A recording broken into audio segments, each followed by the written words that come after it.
Gente, mais uma vez, sejam todos e todas bem-vindos e bem-vindas ao nosso trabalho. Na manhã de hoje, nós estaremos dando continuidade na nossa aula de metodologia da pesquisa científica, onde nós vamos apresentar os últimos elementos que ficaram pendentes da aula de ontem, os elementos que compõem a metodologia da pesquisa, os elementos que compõem um projeto de pesquisa, e vamos dar as orientações com relação tanto à atividade avaliativa prevista para hoje, como também para o projeto de pesquisa que vocês vão entregar daqui a 30 dias, ok? Então fiquem aí atentos, fiquem atentas a tudo que nós estaremos ministrando na manhã de hoje. Primeiramente, só resgatar rapidinho o que nós trabalhamos na aula de ontem. Nós falamos sobre a estrutura e etapas de realização de uma pesquisa científica. Nós paramos nesse tópico, onde nós apresentamos sobre o processo de pesquisa, quais são as etapas, a partir da perspectiva de Antônio Carlos Gil. Ele vem trazendo as etapas do processo científico e começamos a apresentar os elementos que compõem o projeto de pesquisa. Esses elementos quais são? Falamos do tema e estamos trazendo exemplos aplicados à área de gestão de pessoas e à área de atendimento educacional especializado, dentro dessas duas áreas que contempla aí os nossos estudantes dos diversos cursos.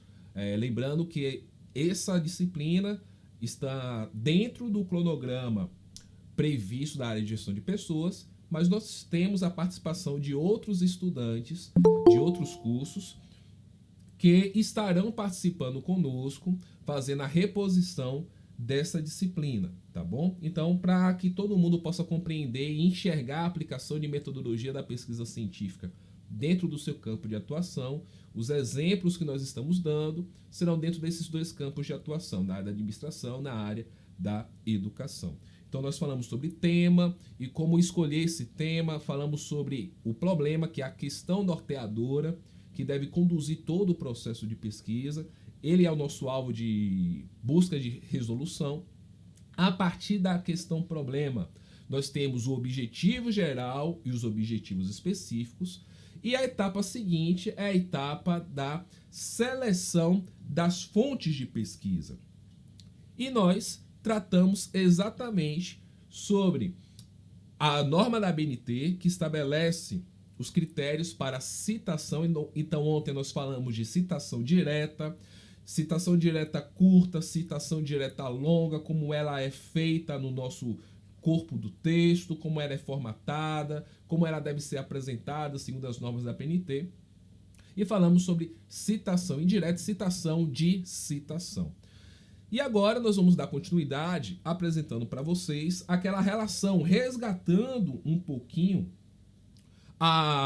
os exemplos que nós estamos utilizando dentro do curso de gestão de pessoas, dentro do curso do atendimento educacional especializado, só para vocês terem um parâmetro de como vocês podem caminhar para o esboço do projeto de pesquisa de vocês e até a efetivação do próprio projeto de pesquisa. Então, nos exemplos que nós estamos tomando como referência, nós resgatamos primeiro o tema, o primeiro exemplo de tema, a importância da área de gestão de pessoas para o sucesso da organização. Qual foi o problema gerado a partir desse tema? Qual a importância para as organizações em investir no profissional de recursos humanos? O objetivo geral, demonstrar para as organizações a importância em investir no profissional de recursos humanos. E aqui eu quero fazer um destaque para os objetivos específicos, porque a partir do momento que eu estabeleço quais são os meus objetivos específicos, eles poderão apontar para mim quais serão os tópicos de análise da minha seleção de fonte de pesquisa.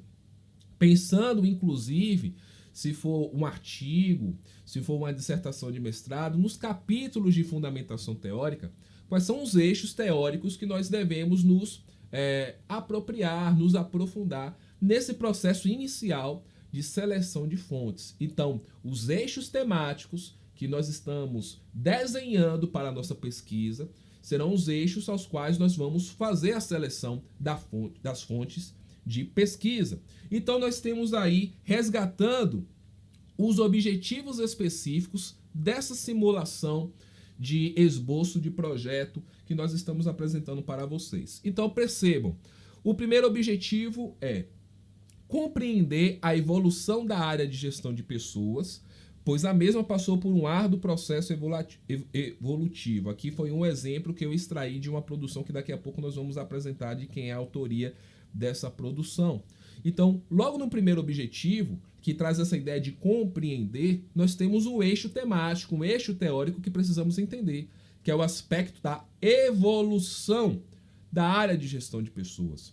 Então, aí, entende-se que o pesquisador, na sua busca da seleção de fontes em cima dessa área, provavelmente ele pesquisou sobre o que é a área de gestão de pessoas, o histórico da área de gestão de pessoas e como essa área acabou evoluindo ao longo dos anos até chegar no contexto atual. Então, possivelmente, a seleção de fonte de pesquisa desse pesquisador aí, desse autor, permeou obras, publicações dentro da história e constituição da área de gestão de pessoas. Segundo objetivo específico desse autor, descrever as oportunidades e desafios da gestão de pessoas. Então aí também já traz para nós uma possibilidade de referência de eixo temático para estudo através de publicações já feitas sobre o tema.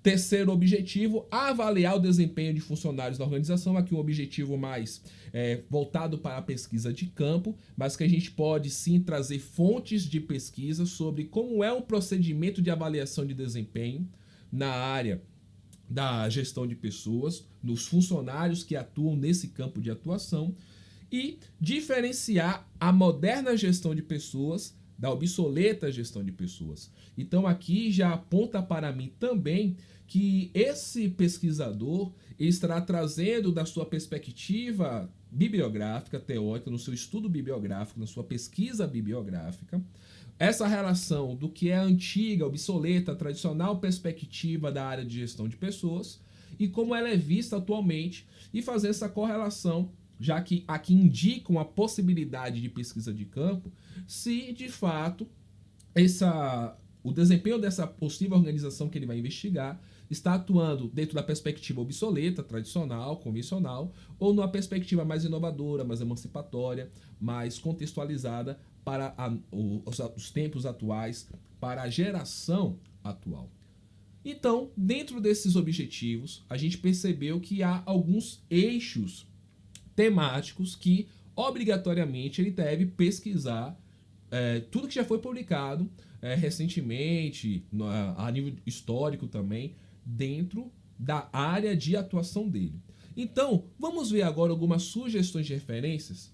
Aqui, é lógico, fruto do que já foi publicado, esses exemplos que nós estamos utilizando, da área de gestão de pessoas, da área da educação, daqui a pouco nós vamos ver os modelos, mas eu trouxe aqui algumas referências que identificam para mim que, de fato, ele seguiu esses eixos de pesquisa e, na sua seleção de fontes, ele contou para o estudo, a leitura e a apropriação dessas obras publicadas. Então vamos ver o que foi que ele achou de publicação.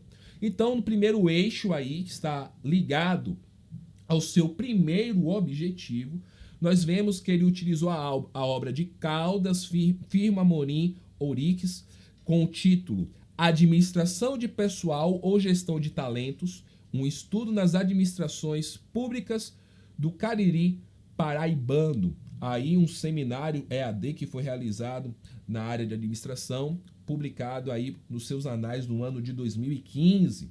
Outro exemplo, a obra de Costa, Gestão de Pessoas, Arte ou Ciência, publicação aí realizada em outubro de 2010.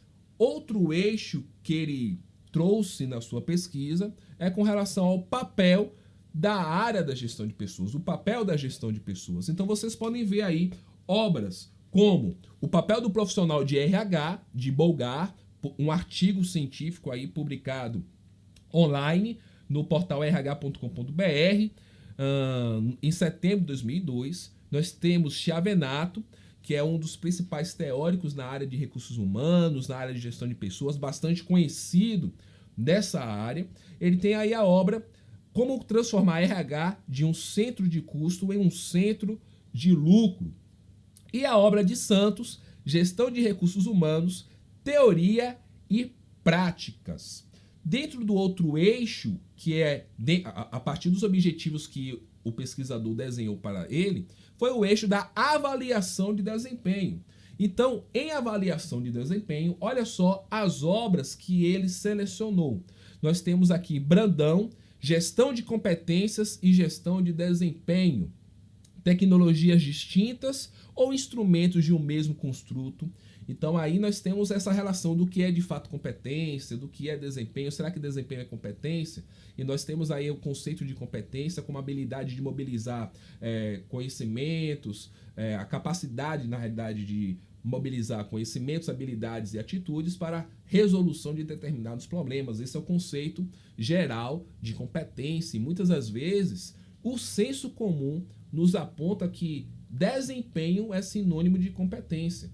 E na realidade, se nós pararmos para analisar, não significa que um mau desempenho não significa que a pessoa não é competente. Então a gente precisa, de fato, entender o conceito de competência, que está atrelado a essa capacidade que o ser humano tem de mobilizar conhecimentos, habilidades e atitudes para a resolução de problemas, e que nem sempre um mau desempenho significa falta de competência ou incompetência, utilizando um termo aí que talvez seja mais abrupto de se ouvir. Então, se a gente não tem um bom desempenho no desempenho de uma determinada ação, não significa que nós somos incompetentes, que falta competência, tá bom? Aí essa chamada, essa obra, dessa revista publicada por Brandão é muito interessante, porque ele traz essa perspectiva de gestão de competência, gestão de desempenho, se são tecnologias distintas ou instrumentos de um mesmo construto. Nós temos aí dentro do campo de estudo da avaliação de desempenho, que faz parte dos objetivos específicos do pesquisador que nós estamos tomando como exemplo. Ele trouxe Jorge Bittencourt e Galelli, avaliação de competência em uma instituição hospitalar, a visão de avaliados e avaliadores. Perceba aí a avaliação de competências em um outro ambiente, em um outro espaço. Por isso que é interessante, caso você esteja aí se animando para atuar dentro dessa perspectiva de avaliação de desempenho organizacional, perceba que existem organizações nas mais diversas áreas. Então, pode ser um viés de pesquisa, um tema de pesquisa, avaliação de desempenho, avaliação dentro de organizações na área da saúde, na área da educação, na área da administração, do comércio, da indústria, na área religiosa, enfim. Você pode estabelecer esse tema e aplicando em contextos que estão relacionados com a sua vivência, com a sua afinidade, com aquilo que lhe mobiliza. E o outro exemplo, qualidade de vida no trabalho, obra de Vieira. Vieira Mar Projetos, Consultorias e Estudos Ambientais, obra aí de 2014. E o quarto eixo que nós identificamos a partir dos objetivos gerais é o eixo da moderna gestão e da obsoleta gestão. Aí nós temos novamente obra de Chiavenato, uma outra publicação dele, Gestão de Pessoas, um novo papel dos recursos humanos nas organizações. Monteiro, Martins, Alves e Paulista, Gestão de Pessoas, a valorização do humano como diferencial para o êxito de uma organização. E Freitas, Estratégia Organizacional, utilizando a política de treinamento e desenvolvimento como vantagem competitiva. E aqui eu trago um outro exemplo para nós. Se você começar a analisar esses recortes temáticos com as indicações de referências que nós trouxemos nesse exemplo, vocês vão perceber que as obras selecionadas não são apenas livros. Vocês têm publicações de anais, de simpósios, de encontros, de congressos. Nós temos artigos publicados em sites, em revistas científicas. Então, na parte de seleção de fonte de pesquisa, nós precisamos contar com todo tipo de publicação feita nas mais diversas áreas, nos mais diversos espaços. Então é importante nós, de fato, garimparmos, como eu indiquei ontem, sites especializados em publicações científicas, como a Cielo, os próprios sites de programas de pós-graduação na sua área específica, seja de mestrado, de doutorado, valorizando as pesquisas até mais recentes e publicações feitas recentemente. Então, hoje, as universidades que têm programas de pós-graduação, elas possuem a publicação das teses, das dissertações dos seus estudantes. Então, também é uma outra fonte rica de pesquisa que nós podemos utilizar nessa seleção de fontes. Nós temos os congressos, os simpósios,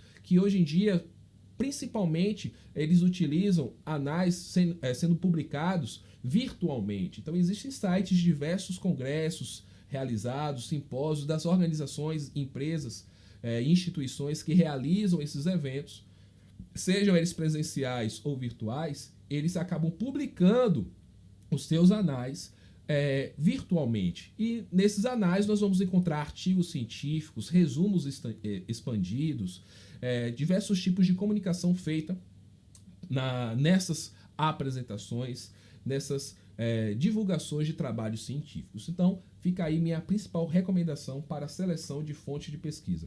Outro exemplo para nós ficarmos atentos, no segundo modelo, no segundo exemplo de publicação, nós temos o tema implantação da qualidade de vida no trabalho sustentável nas organizações. Então, logo de cara, só o tema já traz para nós aí 3 possibilidades de estudo bibliográfico para a seleção de fontes de pesquisa.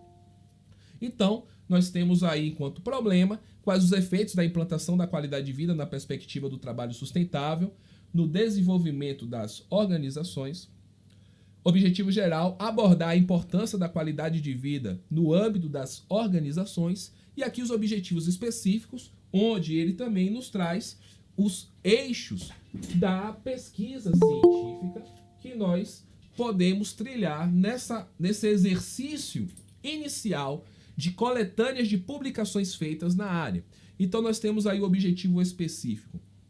Apresentar breve histórico do papel da gestão de pessoas. Então, mais uma vez, utilizando-se de fonte de pesquisa que trazem esse histórico da área da gestão de pessoas, definir o que é qualidade de vida no trabalho, conceituar sustentabilidade na perspectiva do trabalho nas organizações e entender o papel da qualidade de vida no trabalho e da sustentabilidade na administração de gestão de pessoas dentro das organizações. Então, bora perceber dentro dos próprios objetivos desenhados, dentro do próprio tema, quais são os eixos temáticos que vão compor a nossa fundamentação teórica, que será construída. Então, identificando esses eixos, eu vou pesquisar essas publicações dentro desses eixos. Então, aqui nós podemos trazer enquanto eixos o eixo do histórico da gestão de pessoas. No eixo do histórico da gestão de pessoas, aí Giavinato, gestão de pessoas, publicação aí do ano 2004, e ele novamente, recursos humanos, o capital humano das organizações. No nosso finalzinho de aula, nós vamos trazer para vocês como apresentar as referências conforme as normas da ABNT, certo? Vocês podem ver aí que o nome de Giavinato, ele foi suprimido porque se trata da repetição de um mesmo autor, porém de obra diferente. Então, quando você for colocar nas referências obras diferentes do mesmo autor, você apresenta o primeiro nome dele, conforme apresenta o seu sobrenome, vírgula, depois o seu nome, certo? Na primeira obra, e das outras você só coloca essa linha aí, identificando para o leitor que se trata do mesmo autor, porém uma outra obra publicada, certo? Nós vamos falar sobre essas referências mais para frente. Seguindo, outro eixo de pesquisa é com relação à qualidade de vida no trabalho. Então nós temos aí a obra de Albuquerque, França, Estratégias de recursos humanos, gestão da qualidade de vida no trabalho, estresse e a expansão do conceito de qualidade total. E a obra de Paulo Andrada, a percepção da qualidade de vida no trabalho, quinto encontro de iniciação científica. Outro eixo, ainda dentro do mesmo eixo da qualidade de vida no trabalho, obra de Sampaio, qualidade de vida, saúde mental versus psicologia social, estudos contemporâneos. Andrada também trazendo a perspectiva da qualidade de vida, então a percepção da QVT, aí apresentado no quinto encontro de iniciação científica, e Walton, que é um artigo dentro de outra publicação, de uma outra organização, que foi publicado por Fernandes com o título Qualidade de Vida no Trabalho, como medir para melhorar. No eixo de sustentabilidade no trabalho, nós temos aí algumas obras. Sustentabilidade versus Mercado, de Lucilene Batista, e o Ecodesenvolvimento e Equilíbrio Ecológico, algumas considerações sobre o estado do Ceará, uma publicação na revista de Carvalho. Então, mais um exemplo na área agora da educação, pensando na educação, no atendimento educacional especializado. Nós temos resgatando o tema proposto como exemplo, como parâmetro de aplicação e reconhecimento dos elementos obrigatórios de um projeto de pesquisa, resgatando o tema, relação dos professores regentes, relação dos professores regentes e professores de atendimento educacional especializado, AE, nos anos iniciais do ensino fundamental. Só uma observação aqui para o administrativo da Gastão, eu ainda não recebi o link, a chamada dela. Por favor, verifica se a aluna Conceição ela está usando o link de hoje ou o link de ontem, que pode acontecer esse equívoco aí, tá bom? Quem está aparecendo, a gente está liberando. Então, pede para conferir o link corretamente, ok?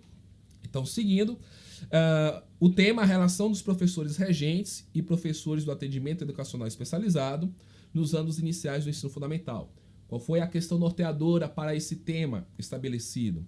Como a relação entre professor do atendimento educacional especializado e os professores regentes influencia no processo de inclusão escolar do público-alvo da educação especial. O objetivo geral, compreender a influência no processo de inclusão escolar do público-alvo da educação especial, mediante a relação do professor regente e do professor do atendimento educacional especializado. Objetivos específicos, que é onde a gente pode encontrar os eixos para o estudo das fontes de pesquisa, das fontes bibliográficas. Nós temos aí os objetivos específicos. Compreender o contexto histórico, social, educacional, legislação e conceitual da educação especial. Segundo, entender o que é o atendimento educacional especializado no contexto da inclusão escolar. E o terceiro, identificar a relação entre professor regular e professor do AEE em escola da rede pública. Então, vamos agora analisar as fontes de pesquisa que esse autor, esse pesquisador acabou selecionando dentro desses eixos temáticos. Vamos lá? Então, dentro do eixo contexto histórico, social, educacional, legislação e conceitual da educação especial, quais foram os referenciais que ele trouxe? Aqui a gente fez um recorte, é claro. Nós temos aí a obra de Lucídio, Histórico da Educação Especial, publicada aí na Revista Brasileira de Educação Especial. Mazota, a obra Educação Especial no Brasil, História e Políticas Públicas, da editora Cortez. Nós temos aí uma lei, Decreto 7.611, publicado em 17 de novembro de 2011, que dispõe sobre a educação especial, o atendimento educacional especializado e dá outras providências. Esse decreto publicado aí no ano de 2011. E também uma outra publicação legal, que é do Ministério da Educação, que é a Política Nacional de Educação Especial na Perspectiva Inclusiva, que é um marco importante para este tema, para esse campo.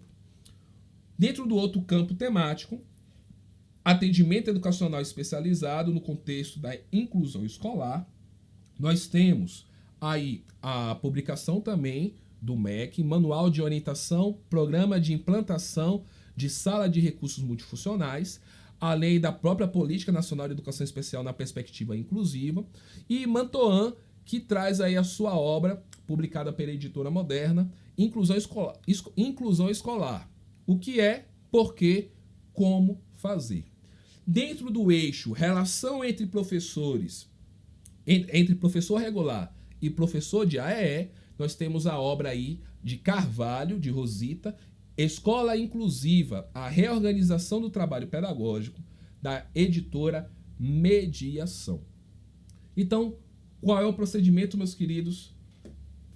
Dividir o nosso trabalho, a nossa expectativa de pesquisa nesses eixos temáticos, de 2 a 3 eixos, é uma indicação, certo? Não pode ser muitos, porque senão fica muito extenso e pode fugir do propósito da sua própria pesquisa. Então, mapear 2, 3 eixos temáticos, em cima desses 2, 3 eixos temáticos, fazer essa pesquisa de tudo que você consegue encontrar de publicação feita, principalmente as publicações mais recentes, para você entender quais são as linhas atuais de investigação, o que é que tem se encontrado de resultado, o que é que temos encontrado na perspectiva acadêmica e na perspectiva também empírica, porque muitas das publicações têm o viés do trabalho de campo, da experiência, são estudos de caso, na perspectiva do fenômeno do objeto também, do fenômeno também das situações, dos contextos dentro das suas áreas, respectivas áreas de atuação. Então é importante a gente também estar atento a essas perspectivas mais recentes, a essas publicações mais recentes. E a forma que você tem metodologicamente para sistematizar essas leituras é através do fichamento. Então é importante que na sua leitura e na sua sistematização você possa fazer fichamentos, logo demarcando a referência bibliográfica que você está utilizando, e ao passo que você estiver lendo, você vai copiando, digitando aquele fragmento, aquela citação da obra que você está lendo, para você depois fazer uma citação de citação. E você vai mapeando e já colocando a página, gente. Preste bem atenção. Já vai colocando no seu fichamento a página daquele recorte que você está fazendo, para futuramente, no momento da sua produção, você, na sua composição, a partir do seu estilo de escrita, você optar em fazer uma citação direta curta, ou fazer uma citação direta longa, ou fazer uma citação indireta, ou, a depender, fazer uma citação de citação, certo? Então é importante você fazer essa enumeração, essa seleção dos pontos que você acha fundamental para o seu objeto de pesquisa, para a fundamentação teórica do seu trabalho, para aquilo que você acredita que você vai trazer nas suas argumentações, para a sua tese, que vai atender aos seus objetivos específicos para contemplar o objetivo geral e assim você responder o seu problema dentro do tema escolhido por você. Então, o fichamento é a melhor forma para nós sistematizarmos essas leituras. E isso nós ganhamos também tempo, porque feito o fichamento, lógico que no decorrer do processo de elaboração da fundamentação teórica, nós podemos sim retornar às obras, aos artigos, mas quando a gente tem o fichamento fica mais fácil e mais prático, porque a ideia central, aquilo que diz respeito à sua organização, à sua pesquisa, à sua investigação, já está pronto, então fica mais fácil até na hora de você literalmente compor o texto da sua produção, ok?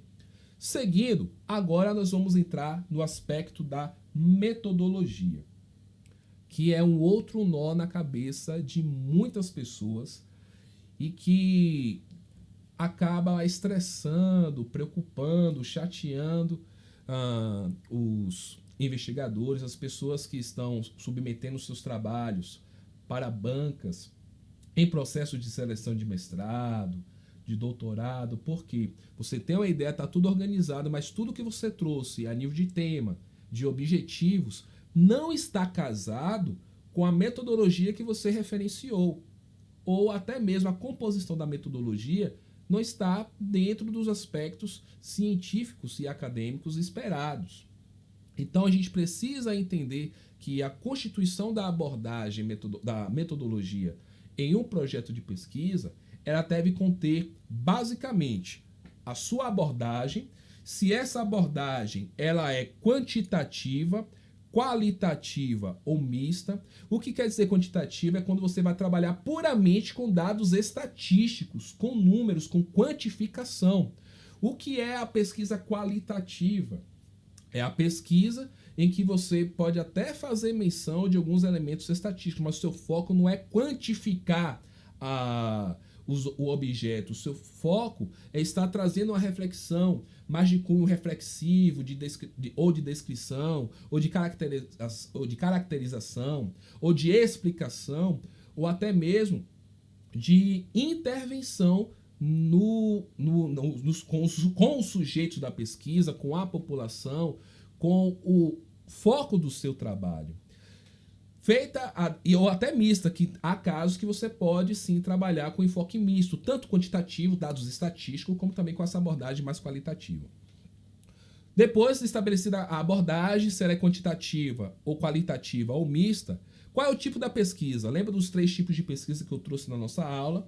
Lembrando que a aula de ontem ela já está disponível no Google Sala de Aula. Quem quiser assistir novamente, você pode resgatar essa aula para pegar a explicação detalhada sobre o que é a pesquisa descritiva, explicativa e exploratória. Então você deve, na sua construção metodológica, apontar, além da abordagem, se a pesquisa ela é descritiva, explicativa ou exploratória. Define a abordagem, definir o tipo, qual é o método que você, ou os métodos, os procedimentos que você estará utilizando. Vai ser pelo método fenomenológico, vai ser o método experimental, vai ser o método comparativo, vai ter a pesquisa de campo, vai ter a pesquisa bibliográfica, a pesquisa documental, é um estudo de caso.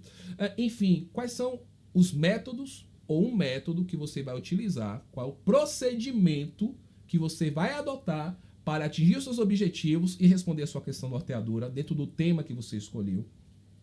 Apresentada a abordagem, apresentado o tipo de pesquisa e o método, aí você vai apresentar os instrumentos de pesquisa que você vai utilizar, os instrumentos de coleta de dados. Então, se você for fazer uma pesquisa de campo, você vai fazer a observação. Como será essa observação? Você vai ter um roteiro pré-estabelecido. Como vai ser composto esse roteiro de observação? Serão entrevistas? Essas entrevistas serão semi-estruturadas? Serão questionários? Vai ser uma revisão bibliográfica? Quais serão os instrumentos que você estará utilizando para a coleta de dados? Além disso, a apresentação da sua população, do espaço, a depender de se for pesquisa de campo, como é essa população, como é esse espaço, lembrando, sempre respeitando a questão da ética. Existe um código de ética da pesquisa que nós precisamos adotar, certo? Vamos agora para alguns exemplos a partir desses referenciais que nós estamos utilizando da área de gestão de pessoas e da área do atendimento educacional especializado, certo?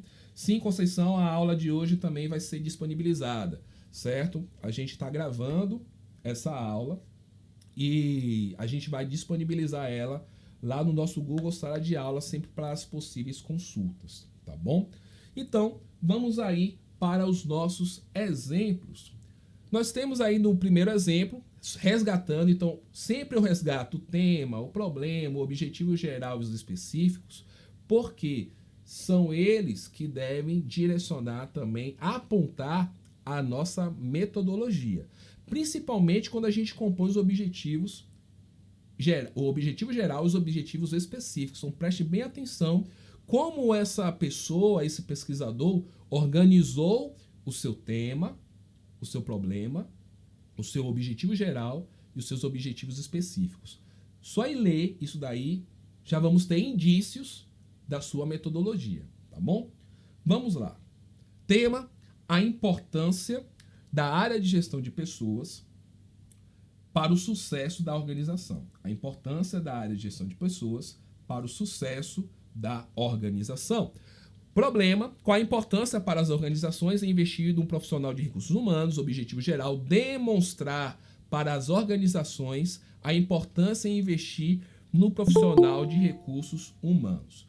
Prestem bem atenção a partir de agora nos objetivos específicos, tá, gente? Olha só, nos objetivos específicos, só um minutinho. Prestem bem atenção agora nos objetivos específicos, que já nos darão indícios de como será o procedimento metodológico desse autor. Compreender a evolução da gestão de pessoas, da área de gestão de pessoas. Para compreender essa evolução, já me remete a entender que essa pessoa ela vai fazer um estudo bibliográfico sobre como se constituiu a área de gestão de pessoas, como era a gestão de pessoas no seu início e como ela está atualmente. Aqui já temos uma pesquisa bibliográfica, uma indicação desse tipo de pesquisa, desse método, desse procedimento. Segundo objetivo, descrever as oportunidades e desafios da gestão de pessoas. Essa descrição aponta para nós, possivelmente, que dentro do estudo bibliográfico que ela fez, pesquisa bibliográfica, ela vai apresentar para nós essas oportunidades. Avaliar o desempenho de funcionários da organização. Opa, aqui está dizendo que um dos objetivos específicos é fazer uma avaliação de desempenho em funcionários de uma organização. Então aqui já percebi que além da pesquisa bibliográfica, essa pessoa vai fazer uma pesquisa de campo, porque ela vai aplicar uma avaliação de desempenho e diferenciar a moderna gestão de pessoas da obsoleta gestão de pessoas. Então, só para constatar, percebam, meus queridos e minhas queridas, que a abordagem da metodologia utilizada por esse pesquisador é uma abordagem qualitativa. Essa abordagem qualitativa, ela tem como tipo exploratória, bibliográfica e de campo. O método é monográfico, possivelmente, aqui ela informa, a gente vai ver daqui a pouco, que ela fez um estudo de caso, e os instrumentos de coleta de dados utilizados, levantamentos bibliográficos por meio de literatura, pesquisas online e transcrições textuais de autores de renome sobre o tema qualidade de vida sustentável nas organizações, fontes escolhidas, revistas, artigos científicos e livros. Isso quem está dizendo sou eu? Não. Quem está dizendo isso é exatamente, vou dizer o nome da pessoa, Wilson Vieira de Paula. Esse recorte desse exemplo que nós estamos utilizando desde a aula de ontem é a partir de publicações já feitas. E nessas publicações, as pessoas que nós estamos utilizando como referência, inclusive essas obras, eu vou disponibilizar, as suas publicações, vou disponibilizar lá no Google Sala de Aula, eles vêm trazendo o seu tema, os seus objetivos, a sua questão norteadora, a sua metodologia e seus fundamentos. Então, tudo que eu trouxe hoje não foi inventado por mim. Esses exemplos são exemplos concretos de publicações já realizadas. Então, aqui nós temos um print da capa dessa publicação, o título do trabalho, olha aí, a importância da área de gestão de pessoas para o sucesso da organização.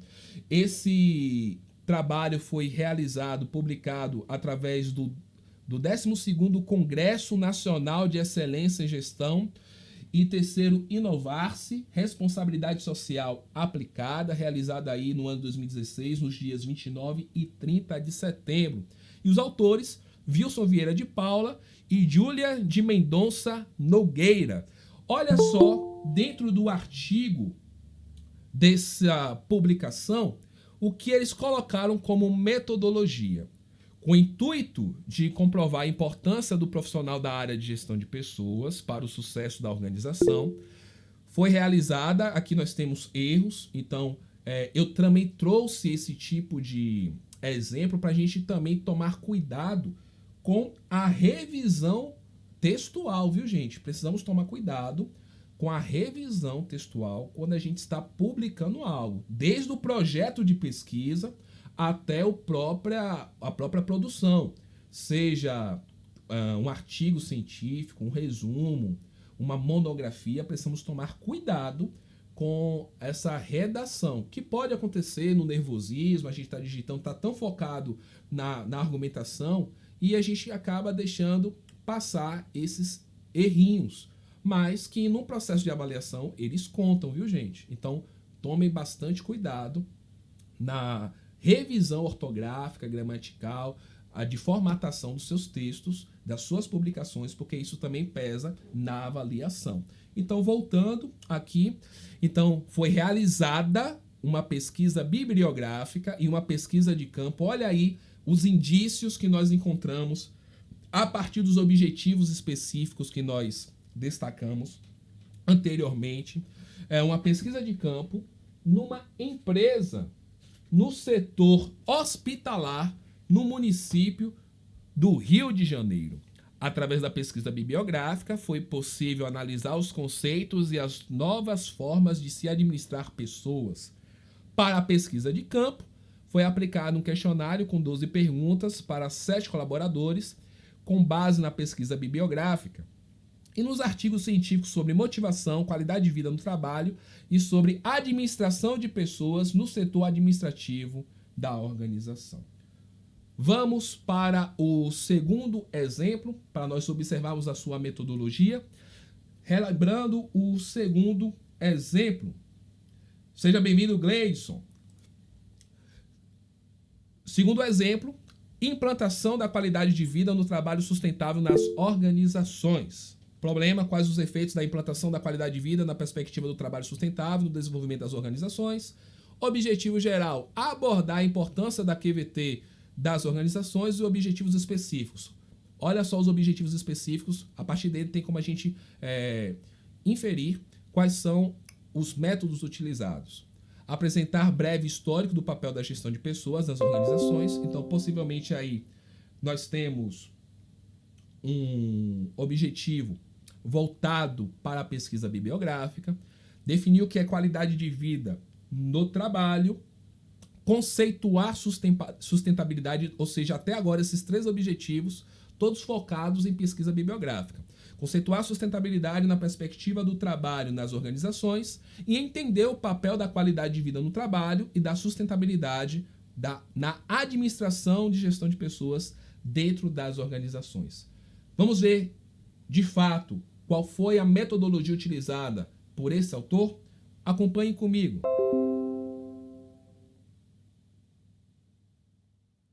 Metodologia, abordagem qualitativa, prestem bem atenção nesses tópicos da metodologia.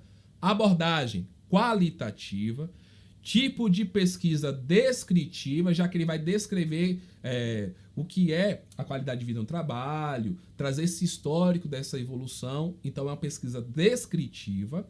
O método bibliográfico, quais foram os instrumentos de pesquisa para a coleta de dados, levantamentos bibliográficos por meio de literatura, pesquisa online e transcrições textuais de autores de renome sobre o tema qualidade de vida sustentável nas organizações, fontes escolhidas, revistas, artigos científicos e livros.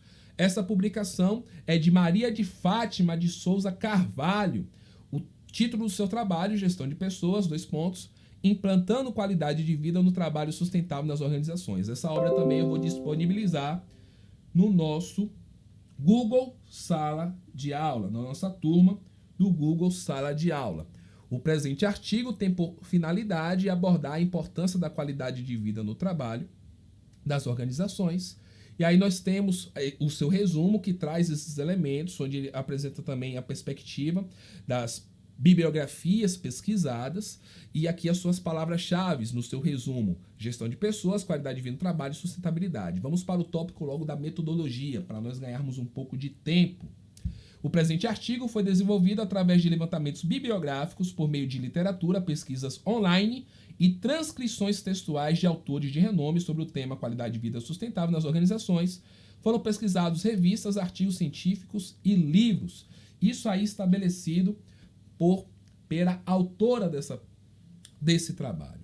Por fim, último exemplo, na área aí do atendimento educacional especializado, tema: a relação dos professores regentes e professores do atendimento educacional especializado, AE, nos anos iniciais do ensino fundamental. Já foi lido o problema e os objetivos anteriormente. Quero fazer logo menção direta aos objetivos específicos para que a partir daí a gente possa perceber quais são os possíveis caminhos metodológicos que essa pessoa adotou.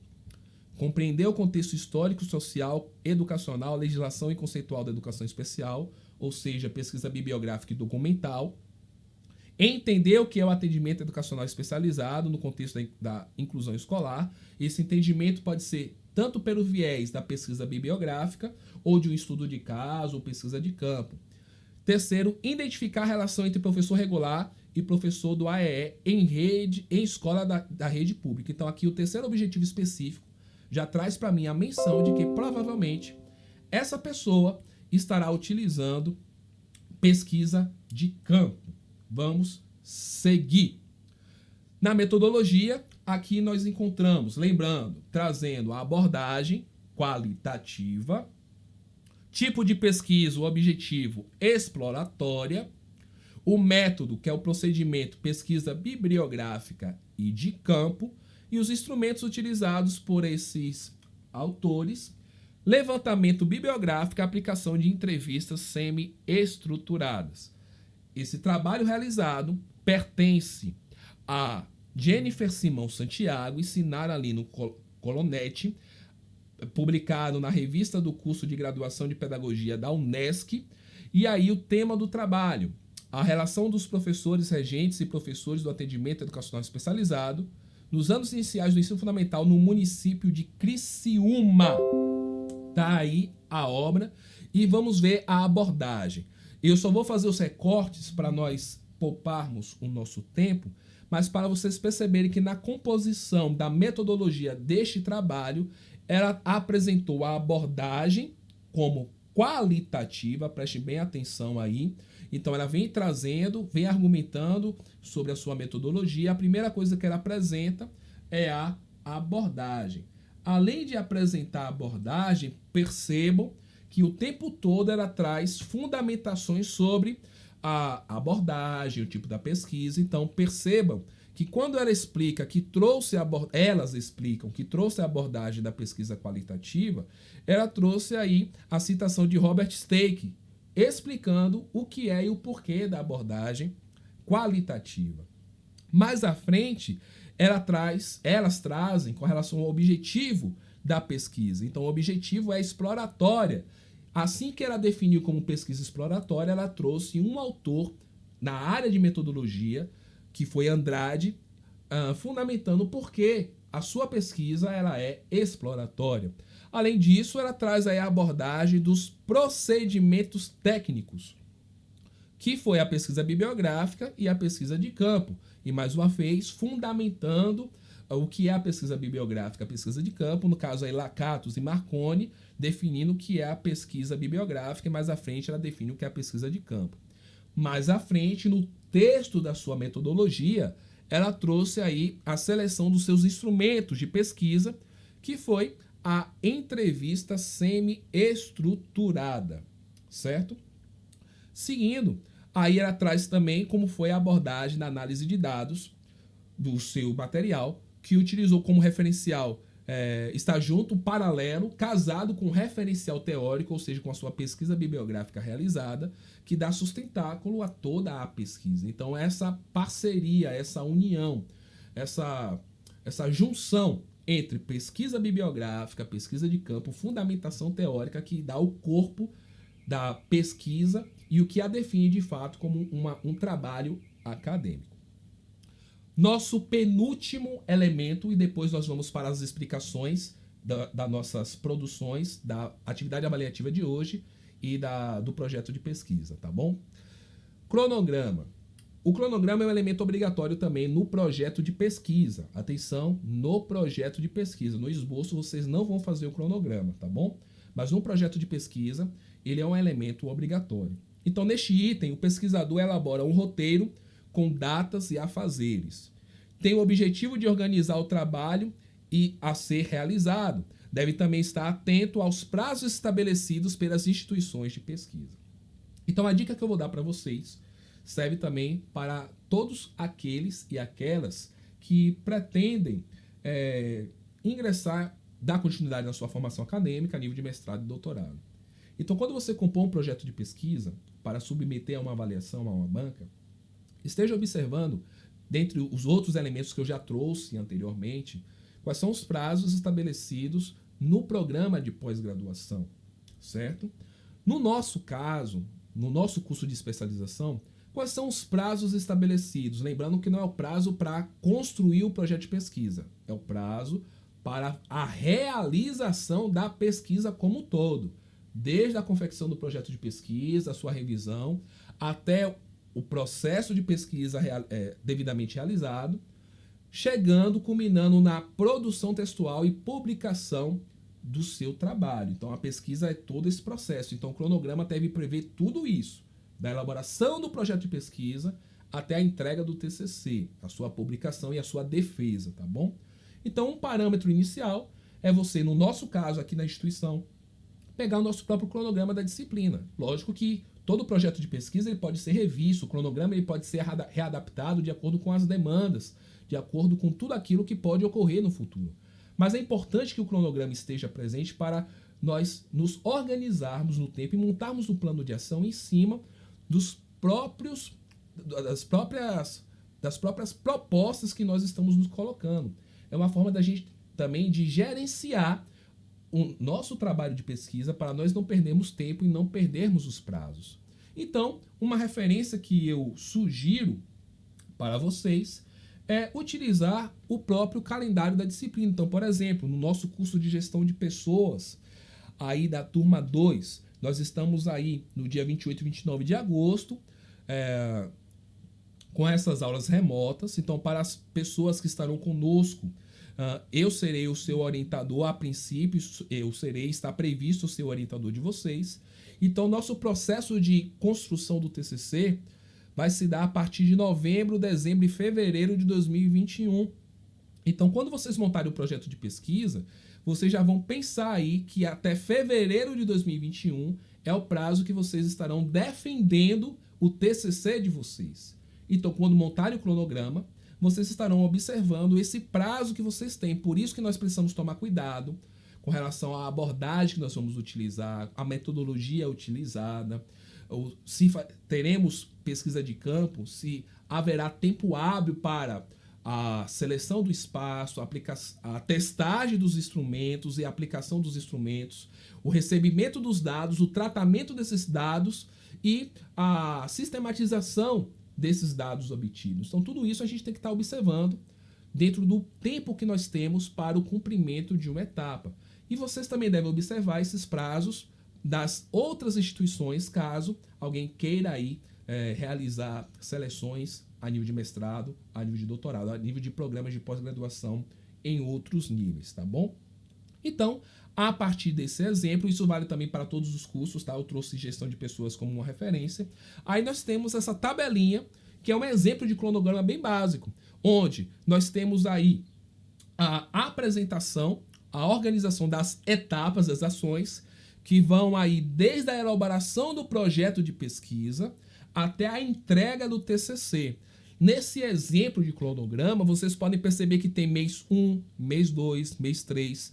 Não quer dizer que esse 1 é janeiro, que esse 2 é fevereiro. Ele é mês 1 a partir do momento em que vocês estão iniciando o processo de pesquisa. Ou seja, a minha elaboração do projeto de pesquisa começa aí no mês 1, é o primeiro mês. Esse primeiro mês pode ser agora, em setembro. Então, todos vocês que estarão produzindo projeto de pesquisa para entregar de 30 de setembro, o mês 1 de vocês é o mês de setembro desse ano. Então, o mês 2 vai ser o mês de outubro, o mês 3, o mês de novembro e assim sucessivamente. Então, nessa proposta de cronograma, você vai organizar em quantidade de meses todas as etapas que você terá que enfrentar. Lembrando que essas etapas estão correlacionadas com os procedimentos que vocês estarão utilizando para a realização da pesquisa. Então, se é pesquisa de campo, se é bibliográfica, se é estudo de caso, todas as etapas têm que estar previstas e colocadas nessa tabela.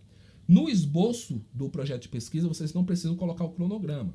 A princípio não, tá bom? Mas o projeto de pesquisa ele é um elemento obrigatório. Por fim, último elemento do projeto de pesquisa, um elemento obrigatório, é o elemento das referências bibliográficas, tá bom?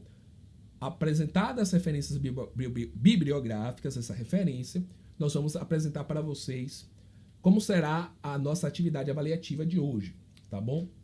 E como é também a constituição do projeto de pesquisa.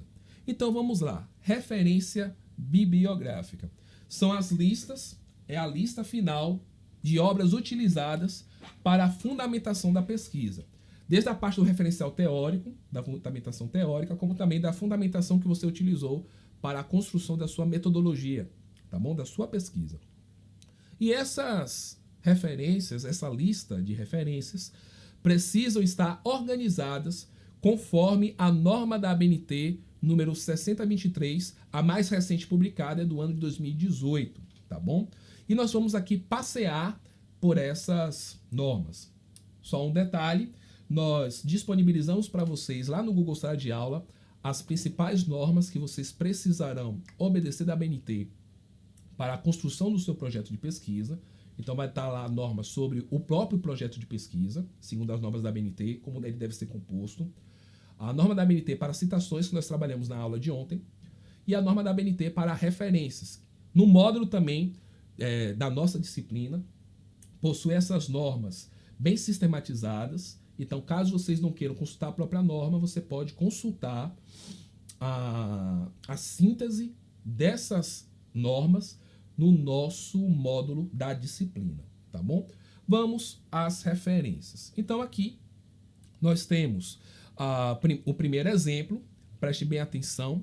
O primeiro exemplo é o mais básico, é o mais simples, é como quando a gente utiliza como leitura, como referência, um livro que foi feito por um autor. Então, nesse exemplo aqui, percebam que eu trago em letra maiúscula o último sobrenome do autor, Luke. O primeiro nome dela eu trouxe normal. Separei o sobrenome do nome por uma vírgula, dei um ponto. Perceba que o título da obra, eu estou utilizando o mouse, por isso aí o problema da coordenação motora, viu, gente? Então, o título da obra, vocês podem ver que está em negrito. O título da obra, porque é um livro, está em negrito. Então, eu tenho o sobrenome, nome do autor, título da obra, o número da edição do livro, a cidade da publicação, a editora da publicação e o ano de publicação. Essa é a sequência, tá bom? Então, sobrenome, último sobrenome, primeiro nome, título da obra em negrito, edição, cidade da edição, editora de publicação e o ano da publicação. Segundo exemplo, quando há até 3 autores, preste bem atenção. Então aqui a gente pode, segundo a norma da ABNT, abreviar o nome e os outros sobrenomes, mas o último sobrenome deve vir sempre escrito. A primeira coisa que é escrita em letra maiúscula, tá bom? Paloma, se sua internet está caindo toda hora, não tem problema, você pode pegar a gravação da aula que será disponibilizada depois, sem problema nenhum, tá bom? Então nós temos aqui sempre o sobrenome, então aqui nós temos 2 autores, Gomes, vírgula, AC, cada um separado por ponto, vírgula, ponto e vírgula para separar um autor do outro, feche, vírgula e as iniciais do nome desse autor. Em negrito, perdão, o título da obra, tá bom? O título da obra, Estática Romântica, Textos Doutrinários Comentados. Respondendo a Ayala, não tem necessidade dos slides serem disponibilizados, porque os slides foram montados em cima do módulo. O módulo está bem prático. E todos esses exemplos estão no módulo. Então, tudo que eu trouxe já está no próprio módulo, certo? Vocês vão ver que essa parte aqui dos slides está em 1 lauda e meia, 2 do próprio módulo, tá bom? Então, tudo que está no slide está aí nos módulos, no próprio módulo também, tá bom, Ayla? Terceiro exemplo. Aqui é um exemplo de algo que foi publicado na internet.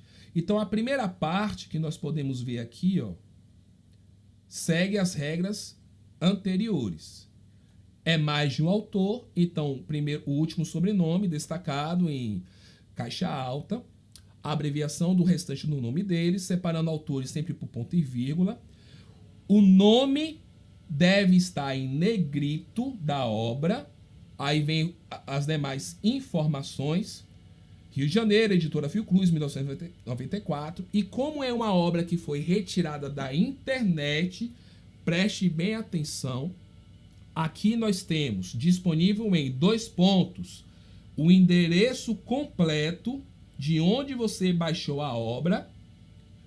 Depois do endereço completo, você coloca acesso em 2 pontos, 4, mês abreviado e o ano 2009. Certo? Ok?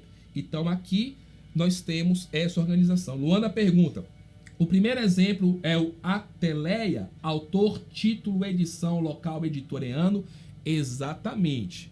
Nós temos aqui autor, o título, edição, local, editora e ano, que é o padrão da própria ABNT. A gente usa essa sigla aí para facilitar a memorização. Ateleia, autor, título, edição, local, editora, e ano, tá bom? Então, nesse terceiro exemplo, se eu peguei algo da internet, sempre devo destacar disponível em o endereço completo da publicação, depois acesso em dia, mês abreviado e o ano, ok? Isso seguindo as normas mais recentes da ABNT. Quarto exemplo, vamos lá ao quarto exemplo. Nesse quarto exemplo utilizado, nós temos quando possui mais de 4 autores. Muitas vezes é uma organização, muitas vezes são 4, 5 autores mesmo que escreveram uma publicação, enfim. Então a gente não vai trazer todos os nomes. Então, como a ABNT nos orienta a trazer essa referência, tá bom? A gente vai pegar apenas do principal ou do primeiro que aparece. Então aqui nós temos Urane, vírgula, A, que é a abreviação do primeiro nome dela, e vamos utilizar essa expressão latina aqui, ó, et al, que significa entre outros. Então não preciso trazer todos os sobrenomes. Quando passam de 3 autores, se for mais de 3 autores, eu só preciso colocar o do primeiro, do principal, e utilizo a expressão latina et al. E o resto segue as mesmas recomendações. O título da obra, local, editora e ano, ok? Quinto exemplo, quando se trata de uma organização. Geralmente há muitas publicações que são coletâneas de artigos científicos. Então são várias pessoas que publicaram seus artigos, mas geralmente uma instituição ou uma pessoa foi quem organizou todos esses artigos através de uma publicação, certo? Então, por exemplo, nessa obra, o Fonoaudiólogo e a Escola de Ferreira, trata-se de uma organização. Ferreira não escreveu todos os artigos e nem sempre o organizador tem também um artigo publicado. Geralmente ele tem um prefácio, a introdução ou até um artigo. Ele pode ter sua publicação nessa organização. Mas as organizações, de uma maneira geral, são vários autores que tem cada uma a publicação do seu artigo, em que uma pessoa, um grupo de pessoas ou uma instituição organiza todas essas publicações em eixos, em temas, a partir do seu tema de trabalho, seu objetivo de publicação, da sua área de atuação. E esse organizador, ele leva essa menção como organizador, e é importante que a gente sinalize que Ferreira é um organizador. Isso se eu fiz a leitura de toda uma organização. Mas acontece de casos de eu apenas ler um artigo dentro de uma organização. Então essa referência tem uma outra abordagem. Vamos seguir aqui. No sexto exemplo, nós temos aí um exemplo de publicação em revista, em periódico. Então nós temos aí Tavares Raul, o combate naval do Monte Santiago. Percebam que, por se tratar de uma publicação em um periódico, em uma revista, não é o título da obra que está em negrito, e sim o nome da revista. Isso que estabelece essa norma da BNT 6023 de 2018. Então perceba que o que está em negrito não é o título da obra, da publicação, perdão, mas o que está em negrito é o nome da revista. Aí segue local de publicação, volume se tiver, o número da triagem, as páginas de onde está este texto, esse artigo que foi utilizado e o ano de publicação. E aqui o exemplo que eu estava utilizando, quando estava trazendo o exemplo número 5, que trata de organização, digamos que você utilizou apenas um artigo, um texto, um capítulo de um livro que se trata de organização. Então, a organização, por exemplo, aqui no exemplo 7, é uma organização do livro Aprender Pensando, de Carraro. Carraro foi organizador. Só que eu não li o livro todo, eu li um artigo ou um capítulo dessa organização que foi feito por Rego. Rego, que tem o seu artigo intitulado O Desenvolvimento Cognitivo e a Prontidão para a Alfabetização. De toda a organização eu li esse artigo. Então eu tenho que fazer menção primeiro ao autor e ao título do artigo que eu li, e esse artigo eu tenho que referenciar utilizando essa expressão aqui, ó, latina in.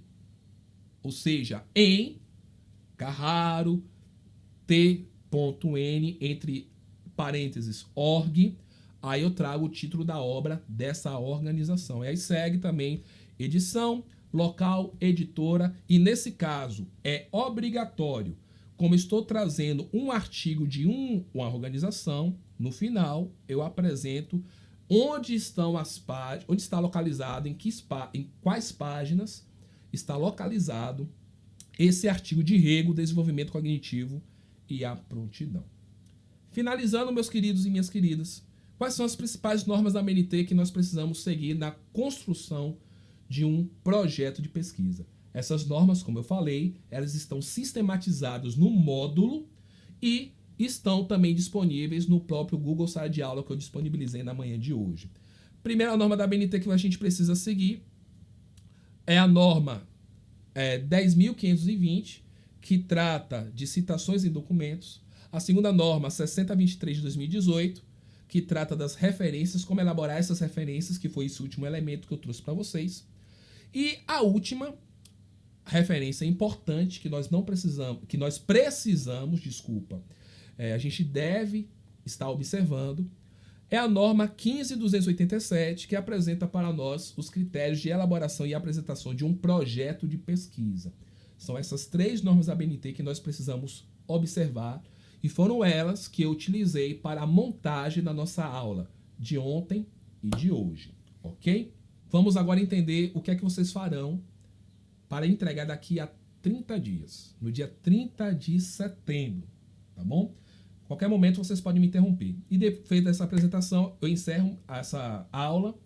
Lembrando, eu vou continuar online e vocês podem entrar em contato comigo a depender da necessidade e da demanda de vocês. Vamos lá? Então, cadê meu passador slide? Achei. Vamos lá. Segunda atividade avaliativa trata-se do projeto de pesquisa. Esse projeto de pesquisa é o que vocês vão utilizar para a futura construção do TCC de vocês, tá bom? Então, o TCC, ele precisa do projeto de pesquisa porque vai nortear todo o processo, desde a elaboração dos primeiros instrumentos, das leituras, até a própria construção do TCC, tá bom? Quem vai fazer? Vocês, de maneira individual, o projeto de pesquisa, tendo como referência o esboço. Lembrando que se no decorrer desses dias, depois que você fez o esboço, você sentiu a necessidade de mudar algo, mude de acordo com a sua necessidade, de acordo com o que te inquieta também, tá bom? Então pode acontecer que para a aula de hoje, o esboço, você trouxe um desenho, trouxe umas primeiras ideias, e quando você parou para ler com calma, para elaborar, você revisitou o esboço, você achou necessário mudar um objetivo, mudar um eixo, você pode fazer isso sem problema nenhum, tá bom? Seguindo. Então, é uma produção remota. Nesse caso, vocês não vão fazer ele no Google Sala de Aula. Vocês vão postar o projeto de pesquisa no Google Sala de Aula. Vai ter atividade específica criada lá. Vocês, depois que tiver com o projeto de pesquisa pronto, vocês vão lá em atividades de novo. Vai ter a atividade chamada... Ela vai estar liberada hoje depois das 18 horas. Não vou liberar antes, não, para não gerar ansiedade. Vai ter a atividade chamada entrega do projeto de pesquisa. Entrega do projeto de pesquisa. Então, quando você estiver com o seu trabalho já formatado, pronto, você vai clicar nessa atividade e vai anexar o seu arquivo, tá bom? No formato doc, tá bom? No formato de Word, formato editável, certo? E vocês devem, para elaborar o projeto de pesquisa, seguir as orientações que nós estamos dando desde ontem, com os elementos obrigatórios e também que eu vou apresentar para vocês dos elementos que devem compor o projeto de pesquisa, o próprio módulo, que já traz o roteiro, as orientações, tudo que eu vou apresentar agora já está no módulo também, as normas da ABNT, que também estão disponíveis no Google Sala de Aula, e o modelo estrutural, que eu já vou disponibilizar hoje, a partir do meio-dia, já vai estar visível no Google Sala de Aula, o modelo já pré-formatado, já com capa, com folha de rosto, com sumário, com tudo bonitinho, já para facilitar a vida de vocês, já todo pré-formatado, bastando você manter as formatações básicas e inserir o texto dentro da sua abordagem, dentro do seu campo de investigação, tá bom? Então, até isso o professor pensou em vocês, tá bom? Para facilitar a vida de todos, certo? Então, esse modelo estrutural já vai estar lá disponível na parte você clica em atividades, vai estar no tópico materiais do componente curricular, certo? E o prazo de entrega até dia 30 de setembro pelo Google Sala de Aula, como eu expliquei tempos há instantes atrás. Seguindo, vamos ver aqui com relação a algumas formatações. Como eu falei, o modelo estrutural já conta com essa formatação. Porém, é importante que vocês saibam qual é essa formatação. Então, a página ela deve ser em folha A4, com margem superior e esquerda de 3 centímetros, inferior e direita de 2 centímetros. Essa formatação já está no modelo estrutural que estará no Google Sala de Aula. Recomendável o uso de fonte Arial. Pode ser Arial Times, mas eu recomendo fonte Arial para essa produção. Vamos para os elementos obrigatórios para o projeto de pesquisa. Então, qual é o primeiro elemento obrigatório? Capa. O que deve ter nessa capa? A capa, ela deve ter o nome da entidade para a qual deve ser submetido a apreciação do trabalho. Então, no nosso caso, o Núcleo de Pós-Graduação Gastão Guimarães, que é a nossa instituição, e a Fundação Visconde Cairu, que é quem chancela os nossos cursos, tá bom? O nome do autor, nesse caso, como é individual, só o seu nome, o título do seu trabalho, fruto do tema, subtítulo, se tiver, deve ser precedido de 2 pontos, evidenciando a sua subordinação ao título. E depois, esqueci de dar um enter ali, só foi um erro de formatação. O outro elemento é o local, cidade da entidade onde deve ser apresentado, e o ano de depósito, ou seja, esse ano de depósito é a nomenclatura que a ABNT utiliza, mas é o ano de entrega, no caso, 2020. Como eu falei, o modelo estrutural já traz essa capa toda formatada. Nós temos a folha de rosto, a contracapa, que também é um elemento obrigatório, que conta com seu nome, com título do trabalho, subtítulo, se tiver, e com o tipo de projeto de pesquisa e o nome da entidade a qual esse trabalho está sendo submetido, mais um nome do orientador, já vai estar lá meu nome também, e local da instituição, no caso Feira de Santana, e o ano de entrega 2020. Sumário, outro elemento obrigatório. Então, o sumário vai estar de acordo com os tópicos do próprio projeto de pesquisa. Introdução, referencial teórico, metodologia, cronograma, referências. Então, todos os tópicos, todos os capítulos, podemos assim dizer, do seu projeto de pesquisa devem estar no sumário. E no modelo estrutural já está também tudo pré-formatado, tudo já bonitinho, quase tudo paginado. Só seguir a sequência, tá bom? Primeiro elemento obrigatório já na parte textual. Nós vimos o pré-textual, agora a parte textual. Introdução, na qual deve ser expostos o tema do projeto, o problema a ser abordado. No nosso caso, eu recomendo o uso de questões norteadoras e não de hipóteses, tá bom? Bem como os objetivos a serem atingidos, tanto objetivo geral e objetivo específico. Só que além disso, você tem que trazer um texto justificando por que você escolheu esse tema, por que a escolha desses objetivos. Então, nós temos aí uma introdução com uma composição mais textual. O esboço a gente trabalha por tópicos, mas no projeto de pesquisa já é um texto corrido. Então, dentro de introdução, você vai formalizar o seu texto numa sequência de ideias e argumentos com coesão, com coerência, onde você vai introduzir apresentando, contextualizando o seu tema, apresentando sua questão norteadora, o seu problema, apresentando o seu objetivo geral, seus objetivos específicos e a justificativa, o porquê que você escolheu esse tema e esses objetivos, tá bom? Depois que você faz esse texto, antes de eu falar do próximo tópico, já ia esquecendo, com relação à formatação.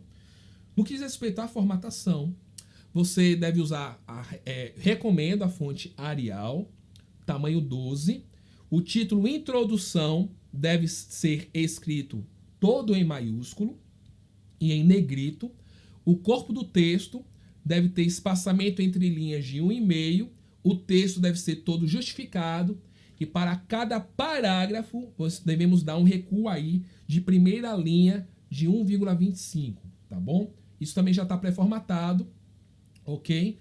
E isso, o uso do Word é bem tranquilo de realizar e tem vários tutoriais também da internet que vocês podem ver. Eu recomendo também, tem muito tutorial bom na internet de como fazer essas formatações em Word, tá bom? Quem tiver muita dificuldade em não conseguir manter a formatação do modelo estrutural, tá certo? Segundo elemento obrigatório da parte textual. Primeiro título é introdução, segundo título, referencial teórico. Aqui sim, você deve trazer seus argumentos, sua explanação de ideias com citações, a partir daquele levantamento de fonte de pesquisa que você fez. Aqui você pode fazer citação direta, curta, citação direta longa, citação indireta, citação de citação, sempre obedecendo às normas da ABNT. Também não precisa ser um texto gigantesco, tá bom? Como se trata de um projeto de pesquisa, uma lauda e meia estourando tá bom. Mas que seja um texto conciso, claro, que esteja em evidência esses tópicos. Então você pode criar tipo subtítulos dentro do título referencial teórico. Como assim subtítulo, Jonatas? Digamos que o primeiro subtítulo é o primeiro eixo de pesquisa que você está utilizando. Então você vai trazer seus argumentos, citações, a partir do primeiro eixo. Exemplo, voltando aí ao caso do AEE, se nós estamos explicando o que é a sala de recursos para o espaço de atendimento educacional especializado, meu primeiro tópico é o espaço da sala de recursos multifuncionais. Então, tudo que diz respeito a isso, você vai colocar nesse subtítulo, nesse primeiro tópico, dentro de referencial teórico, com seus autores, com suas obras, publicações, etc., leis, enfim. Segundo subtítulo, segundo tópico, dentro de referencial teórico, você vai definir o que é autismo. Então, tudo que for publicado na área da definição do que é autismo, das suas principais características, das suas subdivisões, dos seus tipos, dos seus graus. Então, tudo que você leu, em cima disso, você vai trazer através de argumentos, parafraseando autores. Lembrando que parafrasear autor é citação indireta, então tem que obedecer à norma da ABNT, cuidado para não cair em plágio. Das suas citações diretas, indiretas, citação de citação, você vai trazer dentro desse tópico. Então, em referencial teórico, você vai trazer essas divisões em subcapítulos e vai trazer a sua abordagem. Isso é obrigatório, Jonatas? Não, não é obrigatório trazer subtópicos. Você pode trazer tudo em um texto corrido, porém, você tem que trazer de uma maneira clara e que o leitor possa perceber essa sequência de argumentações e de ideias, para que as coisas também não se misturem. Então, uma indicação para quem está iniciando, para quem tem nervosismo, para quem não tem a prática de produção acadêmica, eu sugiro, de início, vocês, na parte de referencial teórico, organizar as ideias por esses tópicos, por esses eixos, tá bom? E com o tempo você vai ganhando forças, enfim, vai elaborando textos mais corridos, com a sequência boa de encadeamento das ideias, enfim, sem misturar contextos, sem perder coerência, sem perder coesão, tá bom? Elemento obrigatório, falei introdução, e dentro da introdução, tema, objetivo, problema, objetivo geral, objetivos específicos, justificativa. Segundo elemento obrigatório, textual, referencial teórico. Terceiro elemento obrigatório, metodologia. Aqui, gente, vocês podem pegar no seu esboço a abordagem, o tipo, os procedimentos, que são os métodos, os instrumentos e os sujeitos. Lembra daquilo que a gente colocou apenas em tópicos no esboço? Vocês agora vão escrever um texto corrido e vão trazer fundamentações teóricas na área de metodologia. Quando você quando você apresentar por escrito que a abordagem da sua pesquisa é qualitativa, é importante que você traga citações de autores com obras publicadas na área de metodologia que expliquem, que definem o que é uma pesquisa qualitativa. Explicou, citou que você vai trabalhar a abordagem qualitativa e trouxe autores fundamentando isso, você vai trazer agora o tipo da pesquisa, se é descritiva, exploratória ou explicativa. Disse que é explicativa, exploratória ou explicativa, o que é que você vai fazer agora? Você vai trazer autores de metodologia que definem o que é uma pesquisa descritiva, uma pesquisa exploratória, uma pesquisa explicativa. Feito isso, qual o próximo elemento? Abordagem, tipo, métodos. Nos seus métodos, vocês vão utilizar pesquisa bibliográfica, pesquisa de campo, pesquisa documental. Para cada tipo de método, você vai trazer um autor que define, explica o que é pesquisa de campo, pesquisa bibliográfica e ou pesquisa documental, ou estudo de caso, enfim, dependendo do método que você está aplicando, que você pretende aplicar na sua pesquisa, certo? Depois disso, quais são os instrumentos de coleta de dados? Então você também, além de dizer quais são os instrumentos que vocês vão utilizar, quais autores definem, balizam o que são esses elementos, o que são a fundamentação desses instrumentos utilizados, tá bom? Outro elemento da metodologia diz respeito aos sujeitos, à apresentação dos espaços da população. Aí você vai descrever, caso vocês façam pesquisa de campo, caracterizando o tipo da instituição, da empresa, da escola, enfim. Depois da metodologia, nós temos o cronograma. O cronograma, como eu falei, é uma tabela simples, onde vocês vão dimensionar as etapas da sua pesquisa dentro do espaço e dentro do tempo que nós temos no seu curso de especialização. Então, lembrando, mês 1, confecção, realização do projeto de pesquisa. Mês 2, revisão do projeto de pesquisa. No mês 2, você também vai realizar a seleção de fontes bibliográficas. Mês 3, sistematização e leitura das fontes bibliográficas. Então, você vai colocar todas as etapas, elencar quais são as etapas da pesquisa e mapear, dimensionar, prever em qual mês você vai fazer isso, tá bom? Então tem um modelo já do cronograma, é bem simples, já tem a tabela aí prevista. Depois, finalizando o projeto de pesquisa, as referências bibliográficas, lembrando que todas as referências que você citou no seu trabalho, principalmente no referencial teórico e na metodologia, todos eles devem estar presentes nas suas referências, obedecendo às normas da BNT 6023 de 2018, tá bom? E um último aviso, para a gente finalizar a aula e abrir para as dúvidas, para esclarecimento de algumas coisas e liberar vocês para a produção. Tome muito cuidado, meninas e meninos do meu coração. Plágio é crime. plágio é crime. Segundo o Decreto-Lei número 2.848 de 1940, que é o nosso Código Penal, que está em vigor, é uma lei antiga, mas vigente e sempre atualizada de acordo com as demandas e contextos. No artigo 184 do Código Penal, estabelece que violar direitos de autor e os que lhes são conexos é crime com pena prevista de detenção de 3 meses a 1 ano ou multa. O parágrafo 1º traz um destaque para esse tipo de violação. Se a violação consistir em reprodução total ou parcial, com intuito de lucro direto ou indireto, por qualquer meio ou processo, de obra intelectual, interpretação, execução ou fonograma, sem autorização expressa do autor, do artista-intérprete ou executante, do produtor, conforme o caso, ou de quem os represente, essa pena é agravada. Do que antes era apenas detenção de 3 meses a 1 ano ou multa, vira reclusão de 2 a 4 anos e multa, tá bom? Então, vamos tomar muito cuidado com as nossas produções acadêmicas. E, diante desse cenário, quero trazer esse alerta muito importante para vocês. E qual é o procedimento que nós adotamos caso a gente encontre plágio nos projetos de pesquisa de vocês? Então, primeiro ponto, se eu identificar o plágio, eu sempre vou entrar em contato com vocês no momento da correção. Então, eu tenho até no nosso cronograma, depois do dia 19 de outubro, é quando eu vou dar as devolutivas para vocês, certo? Mas identificado o plágio, o que é que eu faço? Eu comunico a vocês sobre as fontes e mostro as fontes onde foram encontrados esses plágios.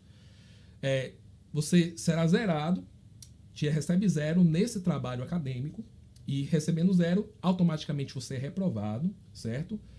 E o fato será reportado para a coordenação do curso, certo? Mas, Jonatas, se você encontrar o plágio, eu tomando 0, eu vou ser reprovado, eu não vou ter que refazer a disciplina? Não, você não vai ter que refazer a disciplina. Você vai ter que refazer o projeto de pesquisa. Então, será dado mais uma vez a oportunidade para que você faça as adaptações necessárias para retirar o plágio do seu trabalho, tá bom? Para que você adeque e que esse trabalho seja de fato autoral, de sua autoria, tá bom? Então, muito cuidado, mas dentro das nossas normas, plágio, além de ser crime, preste bem atenção, os procedimentos que nós adotamos iniciais é esse. Comunicamos o fato ao aluno, mostrando a prova dos plágios. Ele nesse momento, recebe 0 na disciplina e num primeiro momento, reprovado, mas ele vai ter uma oportunidade para refazer o projeto de pesquisa dentro do prazo que nós estabelecermos, para que ele possa, de fato, ter a sua nota recuperada a partir da avaliação do novo trabalho entregue, e aí sim ele será reavaliado e a sua reprovação será revista. Permanecendo o plágio, na segunda tentativa aí não tem para onde correr, eu reporto o fato ao aluno, comprovando, mostrando a questão do plágio, novamente, reporto a situação para a instituição, e aí é a instituição que deve tomar as atitudes cabíveis. Você vai encaminhar o aluno para um outro professor, você vai ter que refazer disciplina, enfim, aí a segunda reincidência de plágio é entre o estudante e a instituição, tá bom?